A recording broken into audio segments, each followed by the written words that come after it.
पढ़ाई और योग्यता की ताकत पर आप अच्छी नौकरी पा सकते हैं, अच्छे पद पर पहुंच सकते हैं, लेकिन व्यवहारिकता अगर और सामाजिक समझ अगर आपके अंदर नहीं होगी तो आप धोखा भी खा सकते हैं। हमारे अवध में एक कहावत है कि पढ़ा होने से ज़्यादा कढ़ा होना जरूरी है। मित्रों नमस्कार, आप देखते रहे हैं अयोध्या दर्पण, मैं दिनेश पाठक। आज मैं ऐसी ही आपको एक दर्दनाक कहानी बता रहा हूं एक महिला एसडीएम की, जिसके अंदर व्यवहारिक समझ न होने के कारण उसको असमय काल कलवित होना पड़ा। छत्तीसगढ़ एमपी में एक है अंबिकापुर, वहां की रहने वाली निशा नाम की लड़की पढ़ने में बहुत अच्छी, प्रतियोगिता की तैयारी कर रही थी, लेकिन किस्मत साथ नहीं दे रही थी। 10-12 साल तक उसने कंपटीशन दिया। एट लास्ट 36 साल से ऊपर उम्र हो जाती है तब उसका एसडीएम पद चयन हो जाता है। वो सोचती है कि अभी कुछ दिन नौकरी कर ले, उसके बाद शादी करें। इसमें उसकी उम्र और बढ़ जाती है। जब उनकी उम्र 47-48 के लगभग पहुंच जाती है तो शादी.com पर अपनी एक प्रोफाइल डालती हैं, अपने को एसडीएम उसमें दर्शाती हैं। और एक प्रोफाइल और उससे इनसे मैच कर जाती है मनीष शर्मा नाम की के व्यक्ति से, जिसमें उसने अपने को प्रॉपर्टी डीलर बताया था। खूबसूरत था, हैंडसम था, उम्र थोड़ी 4-5 साल इनसे कम थी। लेकिन जब इतनी उम्र में शादी होगी तो निश्चित रूप से कुछ न कुछ कमियां तो रहेंगी, वो भी शादी.com से। तो उम्र का फासला तो स्वाभाविक है, रहना ही था। एसडीएम निशा से मनीष की बात बन जाती है, दोनों शादी हो जाती है दोनों की। आते हैं कुछ दिन तो सही चलता है। उसके बाद ऐसा हादसा होता है, एक दिन मनीष एसडीएम निशा के पति दोपहर में अपने घर आते हैं। जैसे बेडरूम में जाते हैं वो अवाक रह जाते हैं। निशा मुंह के फल लेटी थी बेड पर। नज़दीक जाते हैं, जब उसको पलटते हैं तो वो बेहोश थी। तुरंत ड्राइवर को कॉल करते हैं। ड्राइवर कहता है मैं मौके पे नहीं हूँ। चूँकि एसडीएम का घर था, दूसरे ड्राइवर को बुलाते हैं, गाड़ी लेते हैं और सीधे हॉस्पिटल पहुँचते हैं निशा को लेकर। डॉक्टर निशा को देखते हैं, लेकिन कुछ डॉक्टर को अंदेशा हो जाता है, क्योंकि मुंह से इसे झाग निकला था निशा के। उनको कुछ शंका होती है, मृत तो हो ही गई थी निशा। वो तुरंत पुलिस को कॉल कर देता है डॉक्टर। पुलिस आती है, जैसा कि एक प्रक्रिया है। पुलिस लाश को अपने कब्जे में लेती है और पोस्टमार्टम के लिए भेज देती है। शाम तक पोस्टमार्टम की रिपोर्ट जो लोग देखते हैं तो दंग रह जाते हैं, क्योंकि उसकी जो एसडीएम की मृत्यु हुई थी वो गला दबाने से हुई थी। और वहीं पर उनके पतिदेव मनीष शर्मा का एटीट्यूड कुछ पुलिस को गड़बड़ लग रहा था। पहले तो बहुत परेशान नजर आ रहे थे, लेकिन उसके बाद उनके चेहरे से मेडिकल रिपोर्ट आने के बाद हवाइयां उड़ने लगी। पुलिस को लगा शायद मनीष जो लेकर आया था कुछ गड़बड़ है मामला। वहीं पर पुलिस तुरंत मनीष को ले जाती है थाने, उनसे पूछताछ करती है।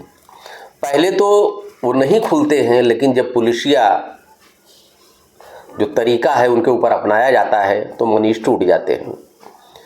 तो जो पूरी कहानी आती है सामने, वो आपको हतप्रभ कर देगी। एक्चुअली मनीष शर्मा वो भी एमपी के रहने वाले, ग्वालियर के थारीपुर इलाके के। मनीष बचपन में ही बड़ा नटखट था, बड़ा उद्दंड प्रवृत्ति का था। कक्षा 5 में ही उसकी उद्दंडता इतनी बढ़ गई, जो छोटा बच्चा था, पढ़ता लिखता नहीं था, एकदम पढ़ाई के लेकर उसके पिताजी ने उसको डांट दिया था और वो भाग गया था। भाग गया और करीब 4-5 साल तक घर नहीं आया। 4-5 साल तक घर नहीं आया। इसी बीच उसके पिताजी की मृत्यु हो जाती है। लेकिन कहाँ पे है, घर वालों को पता था, सूचना दी जाती है, तो तब भी वो नहीं आता है। लेकिन कुछ दिन बाद आता है तो अपनी माँ से कहता है कि माँ हमारी प्रॉपर्टी अलग कर दीजिए। माँ करती भी क्या, उसकी प्रॉपर्टी अलग कर देती है। और वहीं चूंकि उसके हाथ में प्रॉपर्टी आ गई थी तो उसकी शादी भी आ जाती है, शादी भी हो जाती है। लेकिन शादी से बनती नहीं है उसकी बात। कुछ दिन बाद 1-2 साल रहता है, उसके बाद पत्नी से भी उसका डाइवोर्स हो जाता है। फिर वो शहर भाग आता है। जब शहर आता है तो बस की कंडक्टरी करना शुरू करता है। चूंकि दिमाग तो उसका शातिर था ही। बस की कंडक्टरी करती है। कुछ यार दोस्त उसके थे खाने पीने वाले, उन्होंने राय दिया, यार एक भारी भरकम प्रोफाइल बनाओ, तुम शादी क्यों नहीं कर लेते।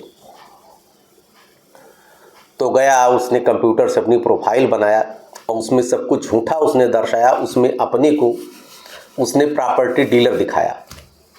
चूंकि देखने में इतना हैंडसम था, इतना खूबसूरत था मनीष कि लग ही नहीं रहा था कि ये प्रॉपर्टी डीलर या टैलेंटेड नहीं होगा। इसी की शिकार हो गई निशा जी। निशा जी को क्या पता था कि मेरा पति निठल्ला है। जैसा कि पहले मैं बताया हूँ आपसे, दोनों के बीच में शादी हो जाती है, आती हैं। निशा जी को जब पता लगता है कि हमारा पति एकदम निठल्ला है, किसी लायक नहीं है, तो कहती हैं अब तो चीटिंग मेरी ज़िंदगी के साथ हो ही गई, अब इस बात को आगे बढ़ाने से कुछ फ़ायदा नहीं होने वाला है, बेहतर है कि इन्हीं को ठीक किया जाए। और वो मनीष से कहती हैं कि कुछ पैसा वैसा ले लो, जो बिजनेस वगैरह आपको करना हो आप कीजिए, अब तो जो मेरी ज़िंदगी के साथ जो धोखा होना था हो ही गया है। मनीष निशा से पैसा लेता है और पैसा लेता है, बिजनेस भी नहीं करता है। एक 35 साल की महिला के चक्कर में वो फिर फंस जाता है। उसी पे पैसा लुटाने लगता है। चूँकि उस महिला की उम्र कम थी, मनीष को थोड़ा उसमें ज़्यादा इंटरेस्ट आने लगा। निशा से सिर्फ मतलब इतना था पैसा लेने तक। निशा से पैसा लेता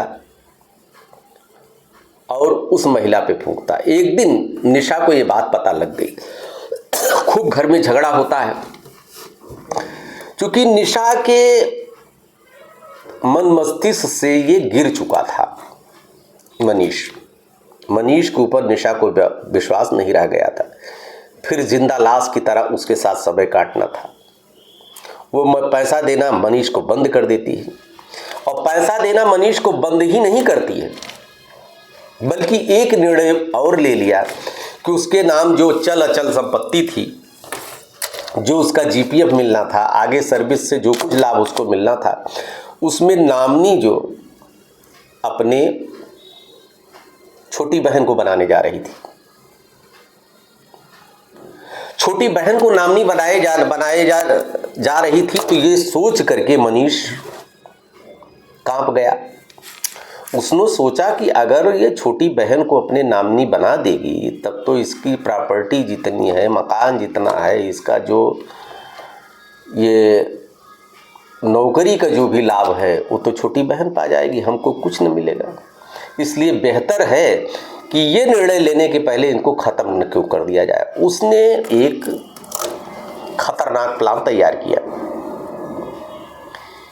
इसी मार्च महीने में मनीष घर पे आता है, बड़ी प्यार से बातें करता है निशा से कहता है देखिए अब मैंने शराब पीना छोड़ रहा हूँ, अब अच्छी ज़िंदगी हम शुरू करेंगे। निशा भी झांसे में आ जाती हैं। उसके बाद निशा को पकड़ता है, अपनी बाहों में भर लेता है और उससे खूब प्यार करता है। निशा भी उसके झांसे में आ जाती हैं। 2-3 घंटा तक दोनों लोग जो हैं अपना शारीरिक संबंध बनाते हैं, जो पति पत्नी के बीच रिश्ता होता है। उसके बाद जब थक जाती है निशा, जब सो जाती है, तब मनीष तकिया उठाता है और निशा के मुंह पे रख के वो दबाता है। कुछ देर में निशा के प्राण पखेरु उड़ जाते हैं। जब उसका शरीर ठंडा पड़ जाता है तो छोड़ता है और रात भर निशा के साथ रहता है। मतलब लाश के साथ रात भर रहता है, सुबह उठ के वो चला जाता है। उसके बाद की कहानी आपको तो मैंने बता ही दिया है कि लौट कर आता है तो फिर निशा को हॉस्पिटल लेके जाता है, लेकिन उसकी एक न चली। वही होता नहीं कि कितना बड़ा अपराधी हो, कुछ न कुछ छोड़ जाता है। वो सीधे हॉस्पिटल लेकर जाता है और डॉक्टर ने देखते ही समझ लिया मामला कुछ गड़बड़ है। पुलिस को सूचना देती है, पुलिस मनीष को ले जाती है। मनीष को एट लास्ट जेल हो जाती है और वो अपनी करनी की सज़ा पा जाता है। मित्रों, इस कहानी को सुनाने का मतलब किसी का दिल दुखाना नहीं है, किसी को तकलीफ पहुंचाना नहीं, सिर्फ आपको सतर्क कर रहा है। आज के समय में जो अधिकारी होते हैं वो किताबों में फंस करके व्यवहारिकता अपनी ख़त्म कर लेते हैं, समाज से संबंध तोड़ लेते हैं और उसका परिणाम ये हो जाता है कि वो व्यवहारिक समझ संवेदनाएं उनके अंदर से खत्म हो जाती है। तो इस तरह की घटनाएं घटती हैं। इसलिए निवेदन है कि किताबी ज्ञान तो आवश्यक है, साथ ही साथ व्यवहारिकता भी होना जरूरी है। नहीं तो जो हश्र निशा का हुआ, व्यवहारिक समझ न होने के कारण ये हश्र किसी का भी हो सकता है। देखते रहिए अयोध्या दर्पण, सतर्क रहिए, सावधान रहिए। फिर मिलेंगे आपसे नई कहानी के साथ। ढेर सारी शुभकामनाएं आपको। धन्यवाद।